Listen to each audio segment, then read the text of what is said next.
Assalamualaikum warahmatullahi wabarakatuh. Sebelumnya perkenalkan nama saya Saniatus Solihah dengan NIM 2121047. Di dalam video ini saya akan membahas tentang teori kepribadian atau personologi yang diungkapkan oleh Henry Murray. Henry Murray itu merupakan seorang ilmuwan psikologi yang berkebangsaan Amerika Serikat yang lahir pada 1893. Murray mengembangkan teori kepribadian yang disusun berdasarkan motif dan juga kebutuhan. Murray menggambarkan kebutuhan sebagai potensi atau kesiapan untuk merespon dengan cara tertentu dalam keadaan tertentu. Menurut Murray, teori kepribadian yang berdasarkan kebutuhan dan juga motif menunjukkan bahwa kepribadian kita merupakan cerminan perilaku yang dikendalikan oleh kebutuhan. Meskipun beberapa kebutuhan tersebut bersifat sementara dan juga berubah-ubah, akan tetapi kebutuhan yang lainnya sudah tertanam di dalam sifat kita. Menurut Murray, kebutuhan psikogenik ini sebagian besar berfungsi pada tingkat alam bawah sadar, namun memainkan peran utama dalam kepribadian seseorang. Murray mengidentifikasi dua jenis kebutuhan. Yang pertama ada kebutuhan primer. Kebutuhan primer merupakan kebutuhan dasar berdasarkan kebutuhan biologis, seperti kebutuhan oksigen, makanan, dan juga air. Yang kedua ada kebutuhan sekunder atau kebutuhan psikologis, seperti kebutuhan akan pengasuhan, kemandirian, dan juga prestasi. Meskipun kebutuhan-kebutuhan sekunder tersebut mungkin tidak mendasar untuk kelangsungan hidup, namun penting untuk kesejahteraan biologis. Murray dan juga teman-temannya mengidentifikasi ada 24 kebutuhan psikogenik. Menurut Murray, semua orang itu mempunyai kebutuhan tersebut.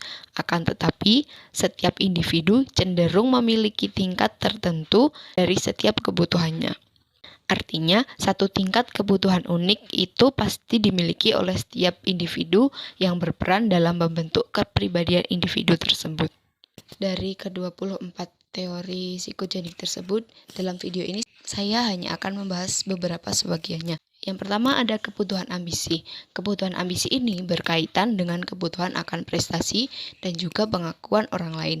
Kebutuhan akan prestasi ini seringkali diungkapkan dengan keberhasilan, dengan pencapaian tujuan, atau bisa diungkapkan dengan mengatasi hambatan.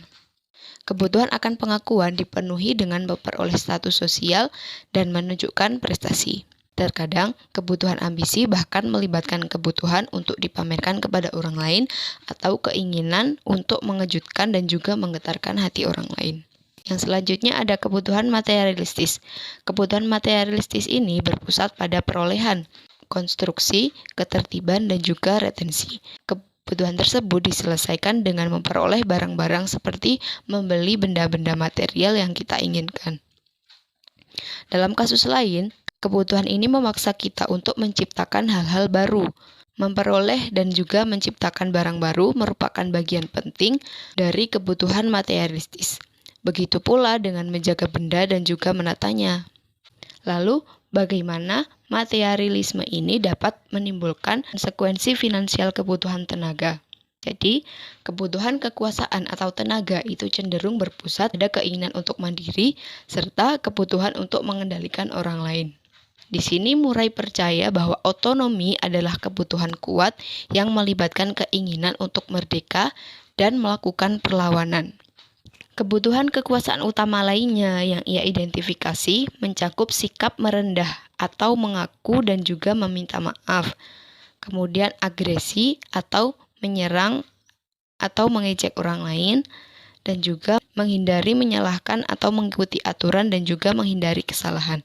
Kemudian ada rasa hormat dalam artian mematuhi dan bekerja sama dengan orang lain, serta dominasi dengan artian mengendalikan orang lain. Kebutuhan yang selanjutnya ada kebutuhan kasih sayang, mana kebutuhan kasih sayang tersebut berpusat pada keinginan kita untuk mencintai dan juga dicintai. Jadi seseorang itu akan menyatakan bahwa kami itu memiliki kebutuhan untuk berafiliasi dan juga mencari kebersamaan dengan orang lain.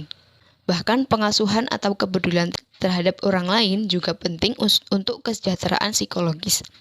Manusia juga mempunyai kebutuhan akan bantuan yang berarti dibantu atau dilindungi oleh orang lain. Murray juga menyarankan bahwa bermain dan bersenang-senang dengan orang lain juga merupakan kebutuhan kasih sayang yang penting.